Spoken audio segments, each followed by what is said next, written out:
I feel like I'm floating through existence. Whenever we are challenged, the major argument put forward is always, this is foreign. This is unAfrican. And as long as we continue to front non-Africans to speak for us, that argument is going to remain. We need the Africans to come up and take the lead in spearheading the advocacy for the rights of LGBTIs in Africa. If you look back in the history of Africa, it was always there. It always existed. It's never been brought by anyone. It's always been there. It goes back to, wow, the Middle Ages, the Dark Ages, the Stone Age. It was there. It's always been there. Going back to the days of Shaka Zulu, of Shaka Zulu of South Africa, what the tradition was, before they went out to war, the warriors would sleep with the more subservient men in order to give themselves more power, and they believed that actually gave them more power in times of war. Homosexuals have lived with us since time immemorial in Africa. They've been there even during the King Shaka days, during before even the colonialists actually came to Africa. Even though they had names for them, maybe didn't understand it as such, but homosexuals have always been there. We also have the cases in Zimbabwe of our own traditional healers, but speaking mainly of the women, the Mbuyas, as they are known. Like we had Mbuya Nihanda, she was the famous traditional leader.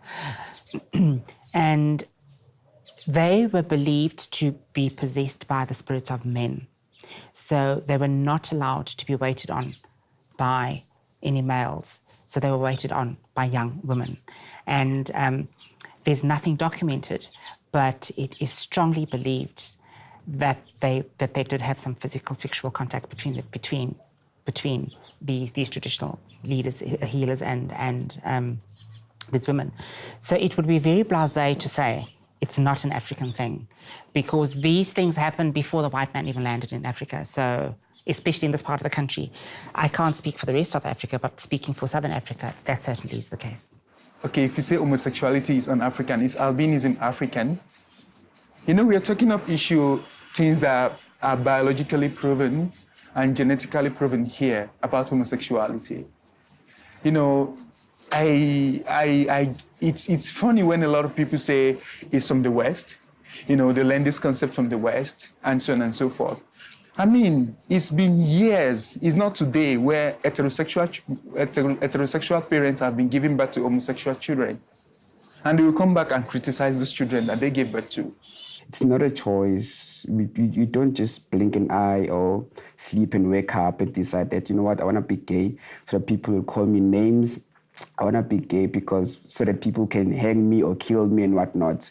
It's really, really sad, actually, because you're confused. You don't understand where you are, what you do and whatnot, and possibilities that you might be disowned by your family, friends, people that you love and so forth. But then anyway, we are here, we are born this way. This is who we are. We can't change ourselves. The only thing that's un-African is colonialism, and that brought in the whole issue around homophobia. But before colonialism, there's evidence that it's never been an issue. So it's never been an issue in Africa up until the people made it an issue. So it's always been African. But as long as we keep on saying it, we give it power, and we shouldn't. I believe homosexuals have actually been part of the community.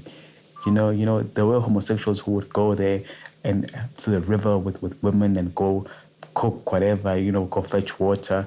It's always been part of us. Just that maybe when the white men came to Africa with the Bible, they changed the perception and things started changing and such. And then there was this deep hatred for homosexuals as such. Homosexuality is not African. Whereas I have a name in African for it. It could be that it was not quickly known in Africa. What I mean is, it never came in the open early in Africa. But it was happening. It's just, it never had a definition till it was defined and it was put in a box. Then it became un-African, un-Zambian, un-Asian, un-whatever.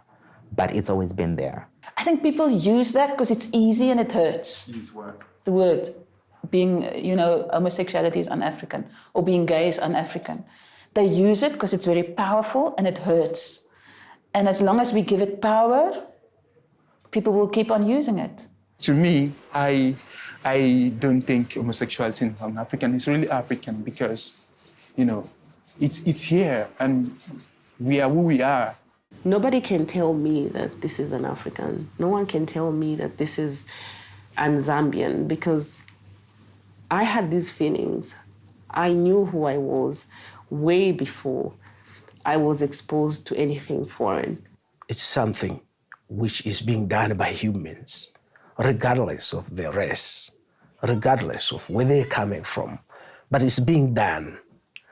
So if we put race on this homosexuality, it would then mean maybe homosexuality, the partners in actual sense, maybe has to be of the same race in order to be able to practice it. Now, if then I am able to practice homosexuality, say with an Indian, it would then mean that we have the same feelings and we feel the same. And we are humans, regardless of being of the race. It's so easy to gay bash someone, but it's so difficult for someone who's being gay bashed to grow from that. And it's only experiences that someone has gone through that help someone else understand that they're not alone in a struggle.